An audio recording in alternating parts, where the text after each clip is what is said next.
Selamat siang ya Pak.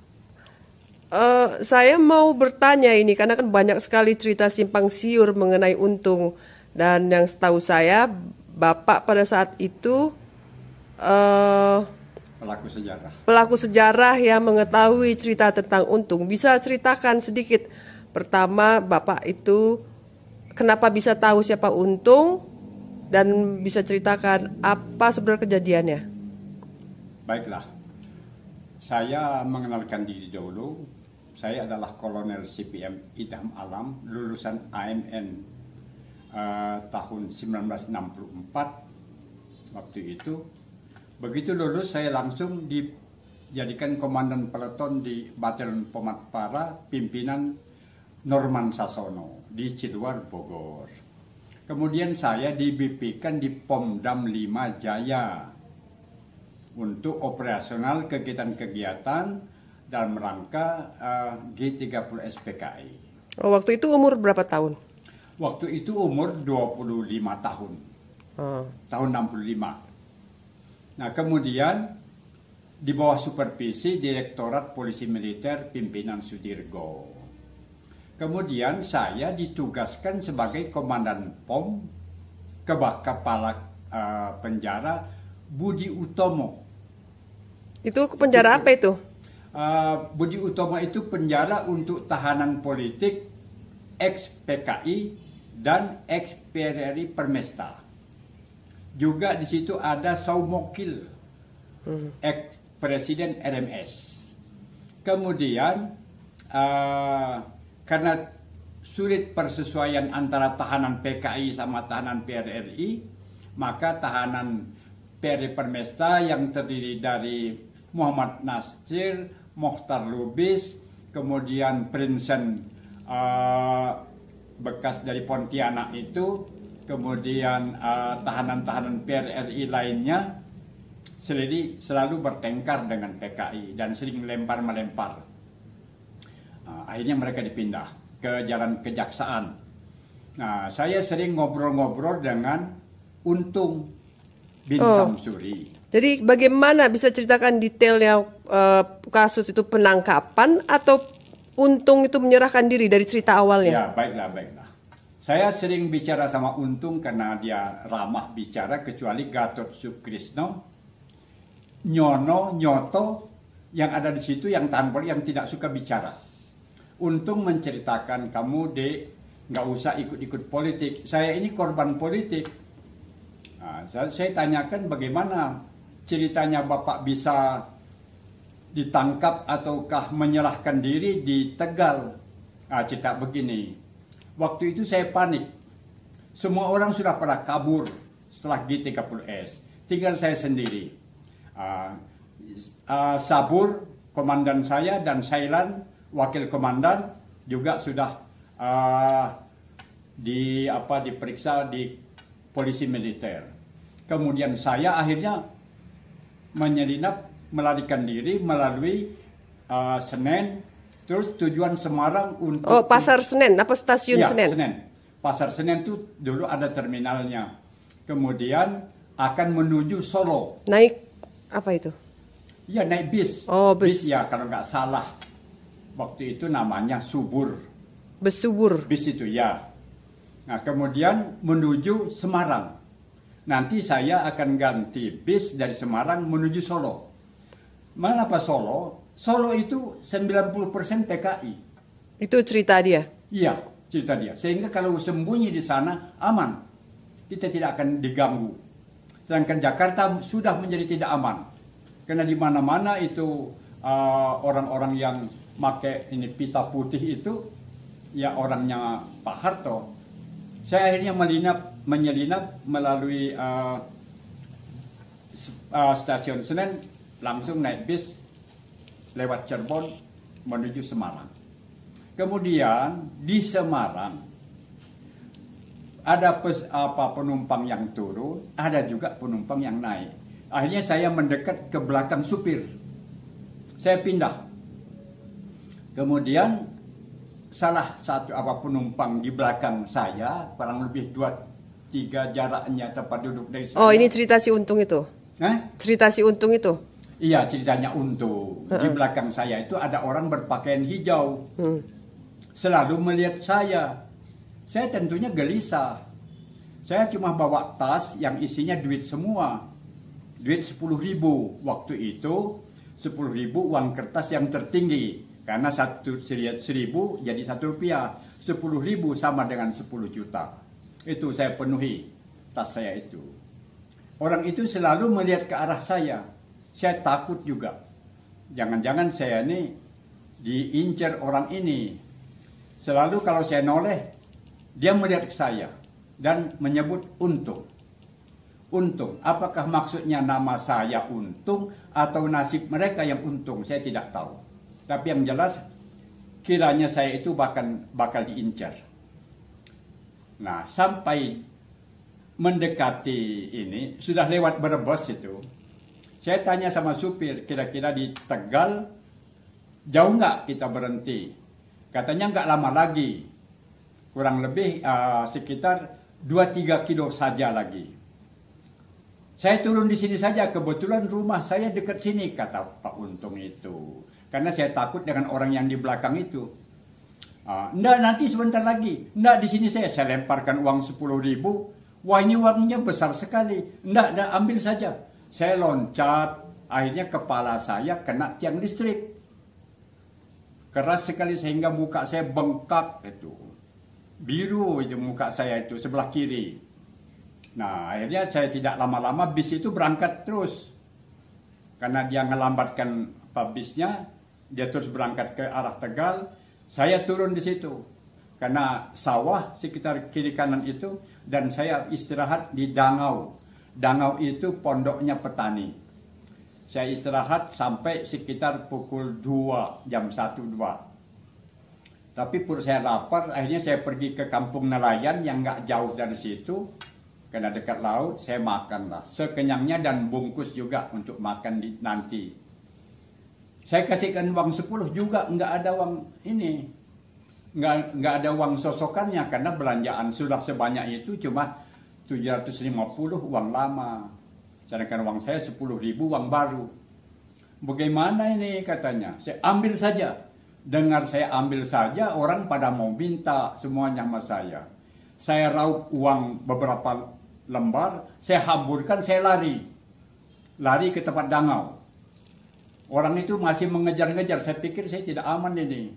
Kalau ketahuan nanti ketangkep, saya tahu saya untung, saya celaka. Akhirnya saya cari kesatuan yang paling aman, saya pingkit, yaitu Subdenpom saya pilih. Kok dia bisa tahu di situ ada Subdenpom? Tegal itu kota kabupaten, kota besar. Jadi saya pilih Subdenpom karena CPM itu aman dah sudah. Karena komandan-komandan saya bekas CPM semua. Oh, itu PKI banyak komandan CPM? Enggak, di Cakrabirawa itu bekas CPM semua kebanyakan. Sabur, Sailan, dan staf-stafnya itu CPM semua. Cuma saya komandan batalion dari Ambarawa, dipilih Pak Harto waktu dia Pangdam, jadi komandan di situ. Gitu. Jadi saya, ya akhirnya gitulah ceritanya.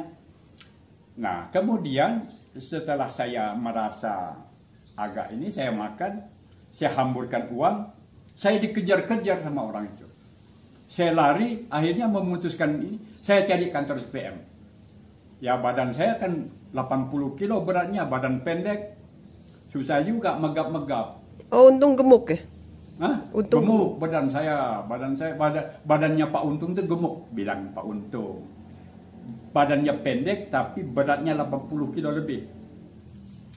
Akhirnya ketemulah itu kantor CPM. Yang ada di situ ada Sersan Mayor, perwira piket, pakai selempang. Namanya tahu? Saya tidak tahu, lupa namanya. Kemudian bilang Pak Untung, ada juga bintara piket, kopral.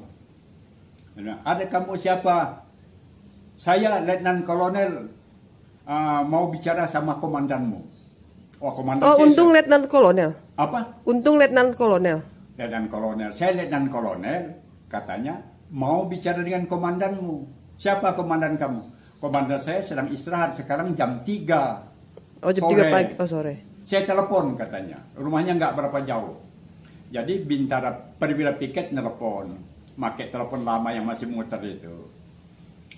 Komandan katanya, maaf sore mengganggu, ini ada Letnan Kolonel yang mengaku mau menghadap Bapak. Siapa? Ya, dia minta perlindungan. Ya, saya datang. Nggak lama itu Pak Isa datang dengan mobil gasnya, kemudian menghadapi, kamu siapa? Nah, Pak Untung ngaku bahwa saya Untung. Untung itu siapa? Mereka nggak ada yang kenal itu.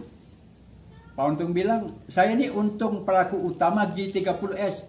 Baru mereka nyadar, oh, jadi saya minta perlindungan sama CPM. Hanya sama CPM. Saya nggak tahu yang lain. Nah, jadi akhirnya dimasukkan dalam tahanan CPM. Bukan dalam rangka, tapi dalam rangka jangan sampai ada massa yang mengejar-ngejar tadi yang mau minta duit. Sampai ke situ. Kemudian saya diusut, diperiksa. Barulah mereka menyadari bahwa saya itu Untung pelaku utama G30S. Nah, ditanya mereka mau kemana? Saya mau ke Solo. Karena Solo itu 90% PKI. Nah, banyak yang saya aman di sana. Dan di NID kabarnya sudah di sana. Solo.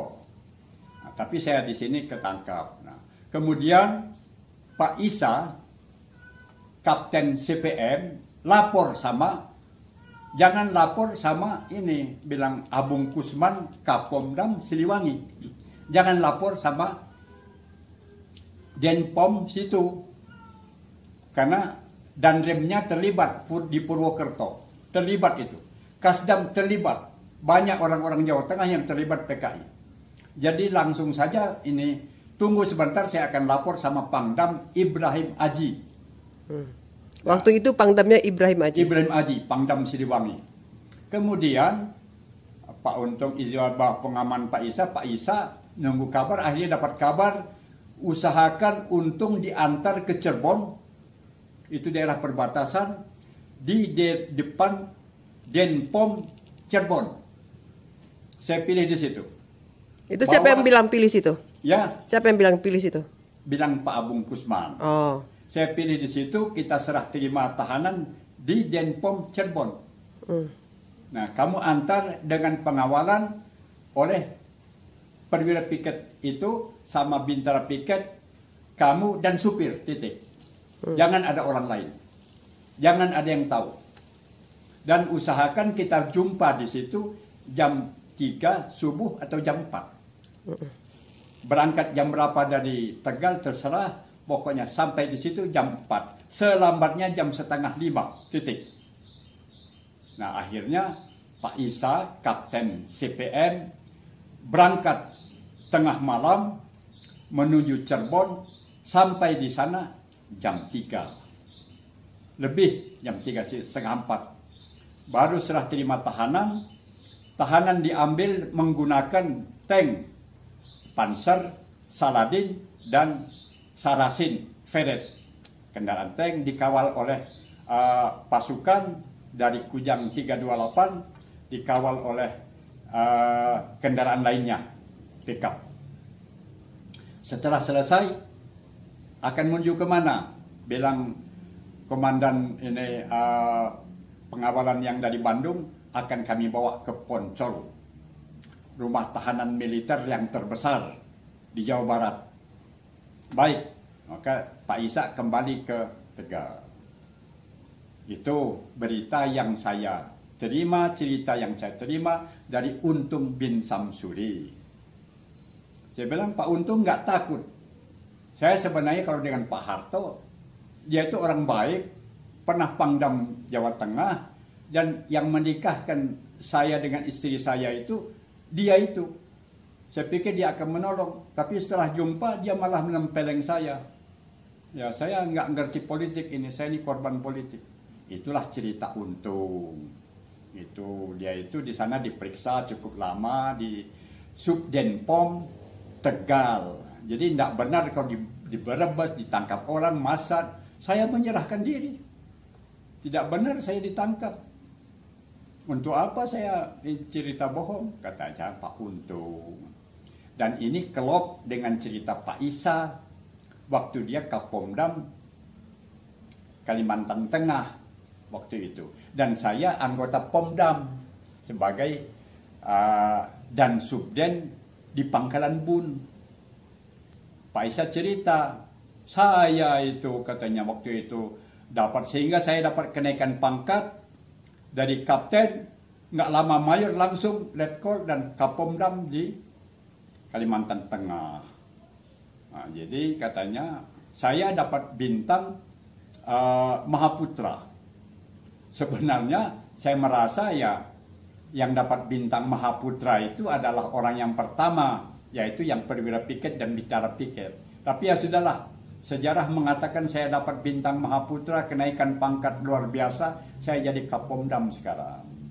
Nah, itu jadi dua sumber inilah yang menceritakan tentang Untung. Jadi Untung itu menyerahkan diri ke Pak Isa, diusut sana, baru dikirim ke Cirebon terus ke Poncol gitu. Dan bagaimana bisa ketemu dengan Bapak waktu itu? Siapa? Untung. Pak Untung itu bisa ketemu dengan Bapak, bagaimana ceritanya? Ya karena saya kepala penjara, Budi Utomo. Oh, dia diserahkan ke penjara Budi Utomo. Saya kepala penjara Budi Utomo, dia cerita tentang riwayat dia tuh menyerahkan diri, bukan ketangkep. Tapi waktu itu koran-koran bilang dia ketangkep. Oh, itu wartawan, itu tahu dari mana nggak tahu, itu urusan wartawan. Saya cerita urusan saya dengan Pak Untung, dia kerja bohong untuk apa?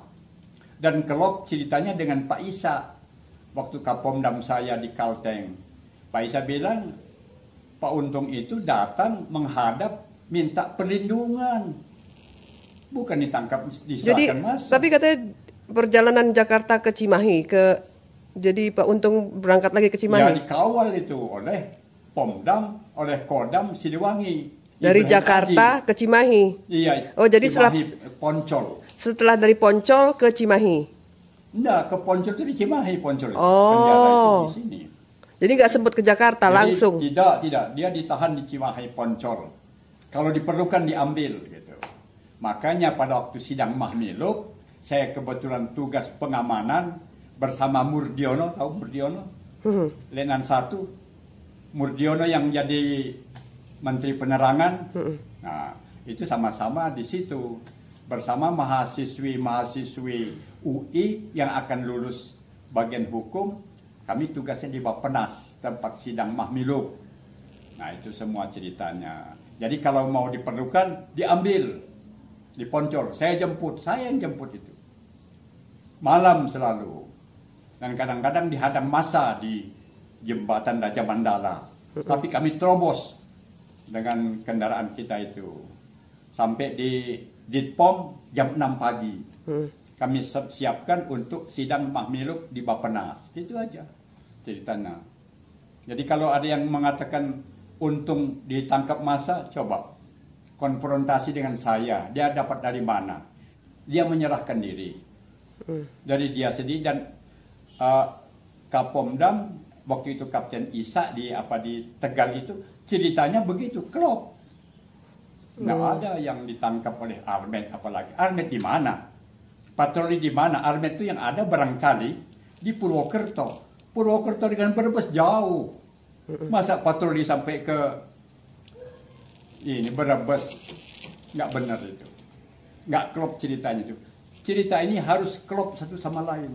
Saling mendukung gitu. Dan saya ingat karena saya pelakunya gitu cerita. Nanti akan cerita Saumokil bagaimana dia menjalani hukuman mati. Saya akan cerita Saumokil. Kok bisa tahu juga bagaimana ceritanya? Apa? Bisa tahu juga bagaimana ceritanya? Saumokil. Ya, kasih garis besar aja kira-kira. Saumokil itu tahanan yang ditangkap oleh kolonel siapa itu yang di Cimahi juga orangnya, orang masih bujang. Ditangkapnya di sebuah pulau di dekat Halmahera di sana, Maluku sana, kemudian ditangkap, ditahan, dan ditahannya di situ Budi Utomo. Oh, satu penjara dengan Untung. Ya di lain ruangan. Saya sering ngobrol-ngobrol dengan Pak Saumokil. Orangnya besar tinggi, putih, tingginya lebih dari sekitar tingginya 180. Karena saya kalau berdiri itu batas bahunya. Orangnya kekar dan jalannya itu betul-betul seperti seorang militer gitu. Dia adalah Profesor Dr. Saumokil Yo, kapan lain waktu kita menceritakan Somokil ya Pak? Iya, saya akan cerita soal Somokil. Bagaimana dia saya kagumi sikapnya yang tidak takut. Jadi bagaimana itu cerita terakhir Untung, apa dia dihukum setelah mahmil itu apa? Untung. Untung itu setelah hukuman mati, nggak lama dia menjalani hukuman mati di sebuah pulau di dekat Pulau Seribu yang kita tidak boleh tahu pulau di mana. Itu pulau kosong, tempat pelaksanaan hukuman kasus Cikini yang pernah menggeran Bung Karno, kasus-kasus yang lain, semuanya di situ di kuburnya dan tidak ada bekas, tidak ada tanda-tanda.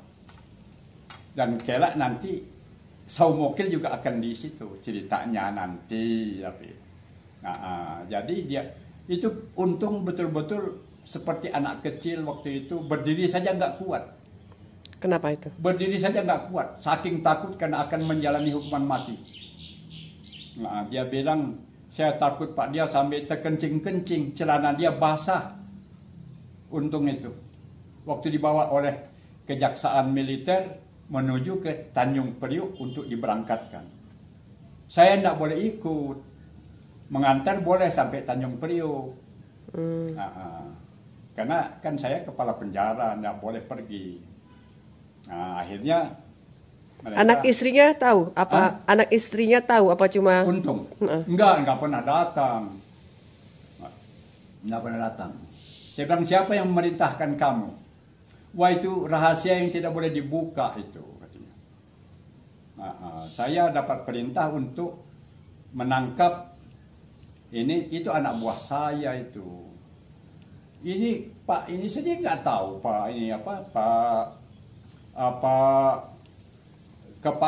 Komandan Cakrabilawa juga nggak tahu, Pak Selen nggak tahu. Hanya saya yang tahu. Tangkap ini dan sebagainya lah. Pelaksanaannya ya saya ini saja. Oh, makanya dia bawa uang banyak itu ya? Soal uang jangan bicara, saya paling banyak uangnya. Karena Cakrabilawa pimpinan Sabur itu, kita masalah uang tidak terbatas. Masa uang banyak, sehingga saya sebanyak mungkin uang bawa dalam tas.